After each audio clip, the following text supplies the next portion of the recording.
Fiorenzo, how are you doing, my man? Henri, good. Thank you. Thank you very much. What about you? I'm great, thank you so much. I'm telling you, man, you're one of the most interesting people out there. From being a blockchain professor to having your own VC, own private equity fund, raising about $400 million, and now probably managing it more as a family office. That is super impressive for a 33-year-old. How did you? Thank you. What's the ambition? Where does this ambition come from? Yeah, I think the ambition just start on anticipating if you want the path of life. I think many people in their 20s, they kind of struggle to understand where what they want to do in life, and like they are not focusing on actually building a story on long term. They're just struggling.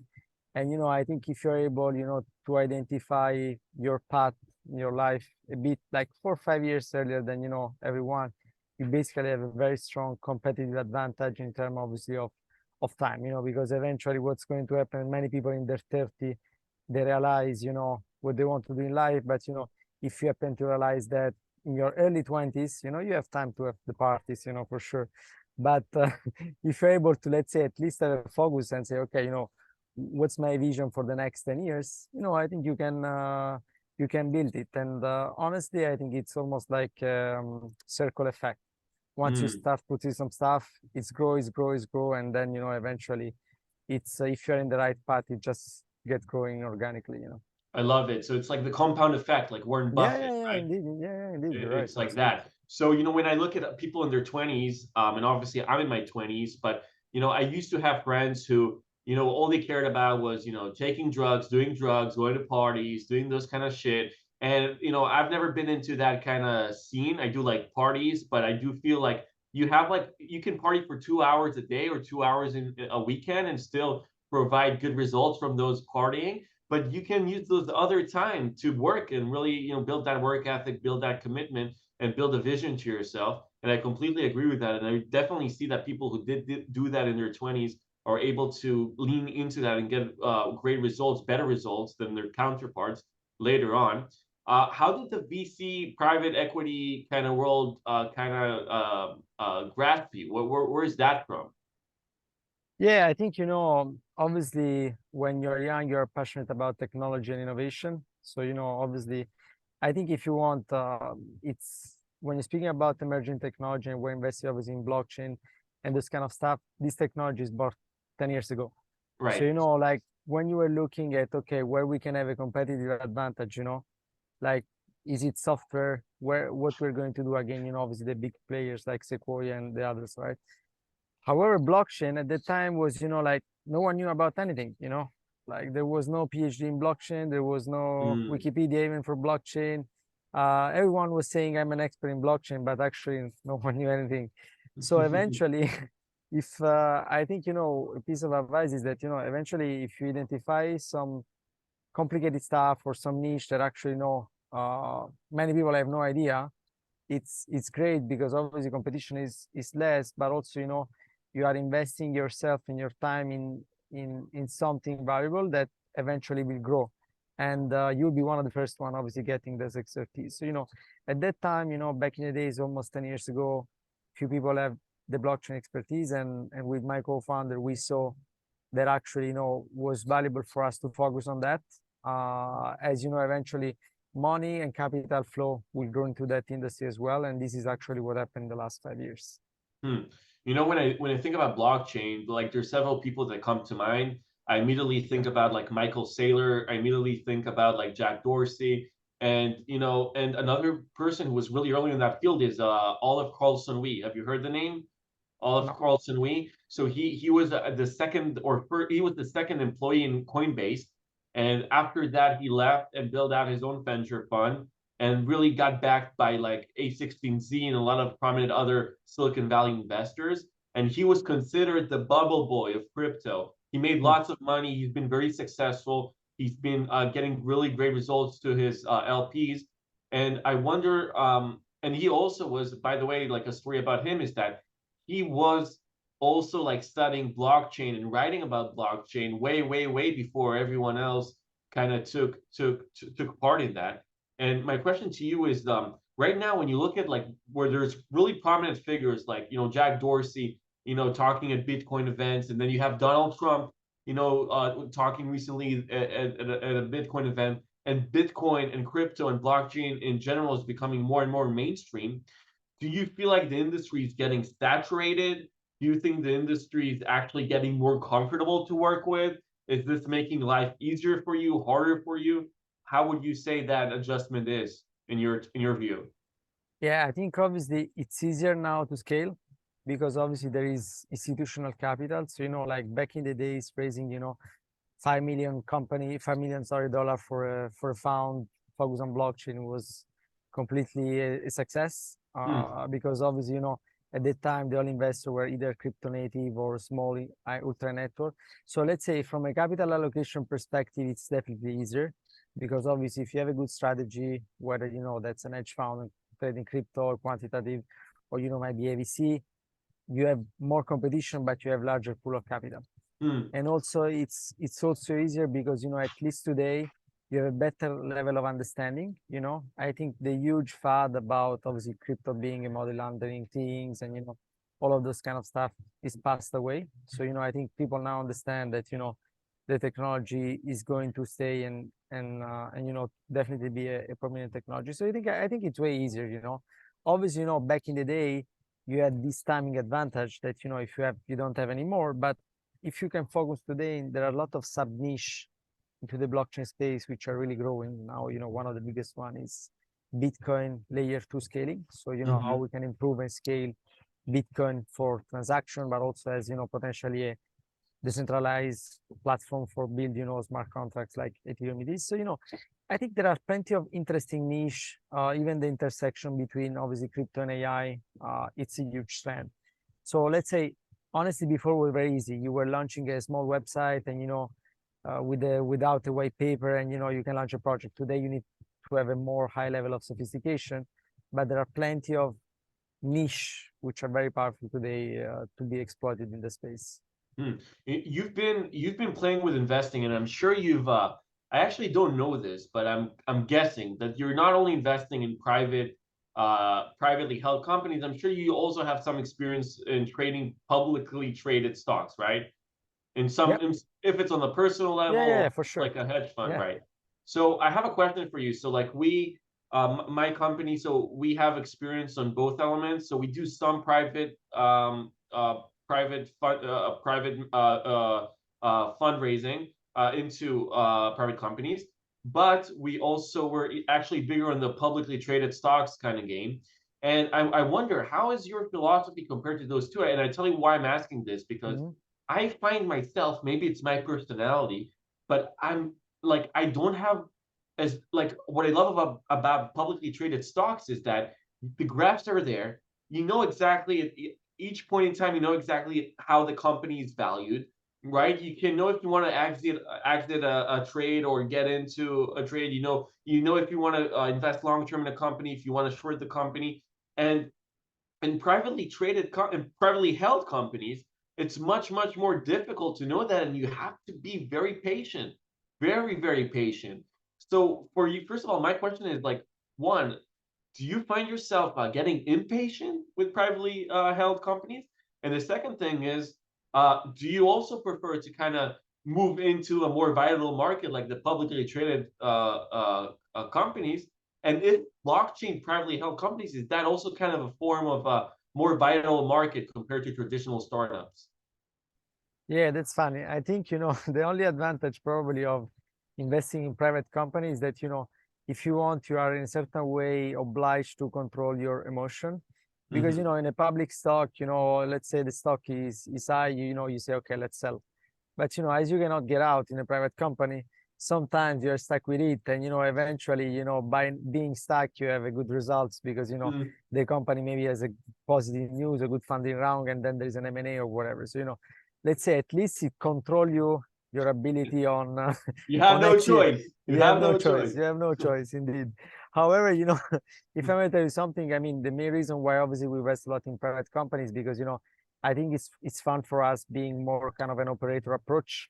Mm. Obviously, you're buying a stock is cool. You can study a lot, learn a lot, but you cannot drive the seat car, So, a lot of stuff that we love doing, obviously coming in and also bringing added value and, hiring people. And, I think this is the funny things about investing in private company. For sure, if you take honestly a 1% in a $5 billion private company, that's not something very exciting. I would just go, as you say, for stock because you have nothing to do. You barely have a report. However, if you can take a significant stake and board or control of visibility and influence that companies with your strategy, then makes a lot of sense. I think it's more fun. So, Mm. I think there are benefits on both. For sure, we do some public stock, and I think the results are not as good as the private one. Really? Maybe, yeah, maybe because of the emotional effect. I don't know, but yeah, I think there are two different markets, and you cannot kind of be focus on both and being good. You need to choose whether you believe you're Hmm. more suitable for the private markets or the public markets in my view. Interesting. So you would say like a Bill Ackman, like a hedge fund manager, is not going to be able to do VC investments like a Mark Andreessen, and Mark Andreessen will not be able to do hedge fund investing the same way Bill does, right? You would say like it's two Yeah, completely different skill sets. yeah, it's two different asset classes and completely different approach and strategy on investment strategy for sure. So you have a partner, Nissim, right? Yeah. how is it to have a partner? I've kind of tried to stay away from letting partners into our company just because I like having the steering wheel to myself. How is it like having a partner? No, I mean, obviously it's amazing if you have the right partner, right? Right. I mean, It's like marriage. Marriage is yeah, great if you choose the yeah, right person you want to marry, right? yeah, indeed, because and obviously, I mean, it sounds very basic and stupid, but complementarity is fundamental. Mm-hmm. Eventually, like if you find a partner, business partner, which actually can be in skills where actually you're a disaster, Mm-hmm. and like this is a perfect match. I think with Nassim, as you said, we complement very well on our skills, on our network, on the way we think. And eventually, let's say in a decision, we always find the middle ground because, again, we are sometimes in different position, but, eventually we get the deal in the middle, which actually was the right choice, Mm-hmm. because maybe one is too much positive, the other is too negative, and eventually, we choose the middle path, which is the good one. So, and I think you need to always be challenging yourself constantly, to kind of make sure that you're asking the right question, etc., etc. But it's amazing. It's unfortunately very hard to find a good business partner, but if you find it, it's an amazing choice. Hmm. How has there any do you have any mentors or any people who kind of affected the way you think about things? Like it could be people you know, or it could be like a Jack Dorsey or an Elon Musk, or basically someone that you saw their framework, you saw how they built their empire, and you're like thinking to yourself, this is exactly how I want to do my stuff. Yeah, I think it's a multiple of inspirational points. I think you inspire yourself, but obviously people you met in life. And I had the chance to meet as you many entrepreneurs. So I think if you can learn a little bit from all of those guys, eventually you can have a skill set. And I like to inspire myself from different culture. I like to take many stuff from Asian culture on the way of Mm, thinking business. I like a lot about India, about obviously health and yoga with respect to wellness, and obviously about my culture, Italy, which is about a lot of creativity and a lot of you know a little bit going around. So I think inspiration is coming from studying and learning different culture as well. And you shouldn't maybe get inspired just by one person, but multiple of people that you meet in life, or the theoretical you read about in books as well. hmm. So, do you do mindfulness and those kind of stuff as well? Do you practice meditation, yoga? Yeah, a lot. Yeah, really Does it into. help? No, I mean, I've been doing it since I'm a kid, Ah, honestly. okay. I meditate. uh I meditate every day, almost every day. Yeah. I mean, for me, it's more about not going through the excess, but, like having a routine. So, I got my routine that, includes physical activity and nutrition and social life, and balancing all of that. And I think, I see many people trying to drastically switch habits Mm, and going from, I don't know, not doing anything, eating bad, to kind of trying to be the healthiest person in 1 week. I think that's very hard, like those habits takes time. And when I was young, I been playing sports very actively and also Football, bodybuilding. So soccer, no, football. more basketball, I basketball. was a basketball player as well. I can see. Uh, and then I also done practice some bodybuilding for a few years. So you really learn the discipline, right? And the Right. discipline eventually it's very important, because again, this is what actually it allow you to keep your habits and keep your discipline. What books influenced you? Uh, Look, I read plenty of books, honestly. Now what I'm reading, it's called it's Almanac of Naval Ravikant. Oh, Naval is a very smart Yeah. man. So I'm reading this book is called the Almanac of Naval Ravikant, which honestly I like it a lot. Uh, Obviously, the basic one, Dale Carnegie.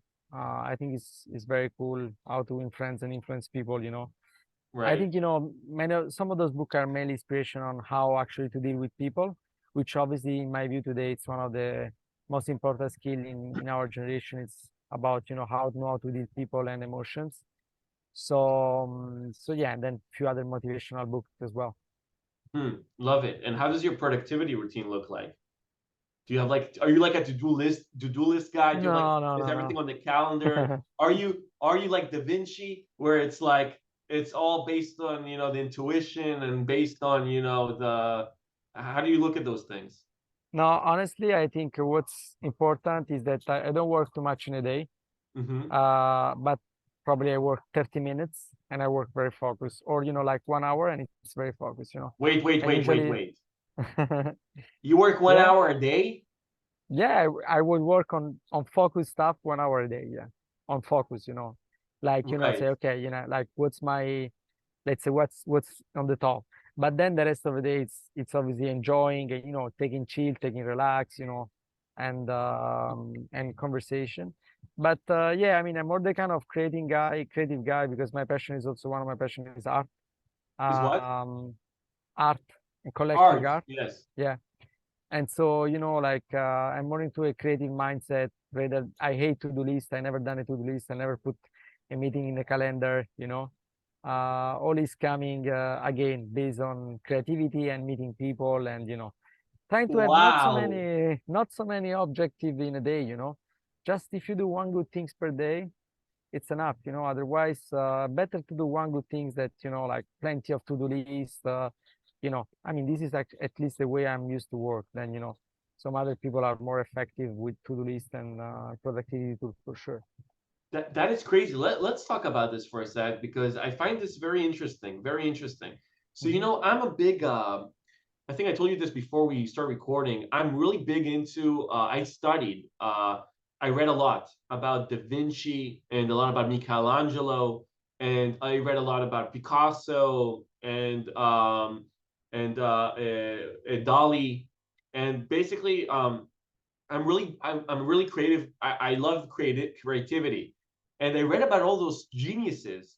And when I read about them, I wanted to know how they work, like because it's really interesting to understand how a person manages the day, right? Because and you looked at a lot of those geniuses, they were not as organized as you thought they were. They were actually very radical and very but I think Elon Musk is a bit similar like that. But through that creativity, they were managed to really hit great results and create unbelievable things. So is that the same way you look at things as well? Yeah, I think so. And honestly, one of my biggest weaknesses is that I'm extremely disorganized as a person. Like honestly, I always lose my train. I always forget my stuff. My house is a mess. So let's say, but nevertheless, even my office, I don't even know what the meaning of clean desk policy. So even all of that, basically, I still remember for me what's that important things. So inside the mess, I know where actually I can find my stuff, and I think for some people it's better to work in this way in a kind of a more all around and freelance kind of approach. Love it. And it definitely works for you. It Yeah, yeah, definitely indeed. works for you. But you don't do nothing, like you don't write anything on pen and paper even to remind yourself. It's all No, I think the moment I will start to do these kind of things, it means that either I have too much work or or maybe I don't know, I have a family and other stuff as well. I don't know. But I think that, at the level, if you again don't focus on so many stuff, you just focus on one or two objective per week. You don't need to write. You can remember five things in your mind. It's not like right. writing 50 tasks. So, for sure, you might flag an email which is important. Say, okay, I'll come back later to that. But no need to organize complicated to-do lists and write it down, etc., etc. Yeah, like people get obsessed with like Notion and other Yeah, like yeah. complicated tools without actually doing the work. So This is what it's I think, that when you spend so much time actually writing down, like, the time you're spending it's basically time that you're not doing anything.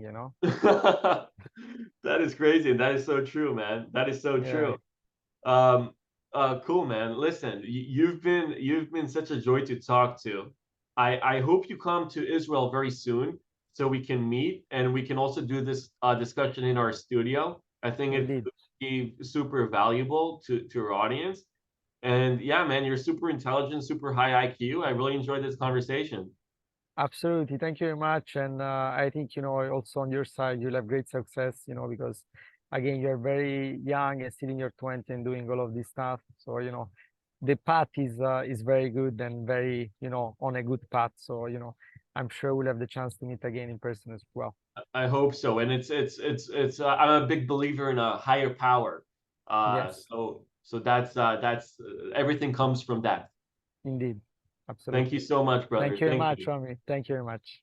Thank you.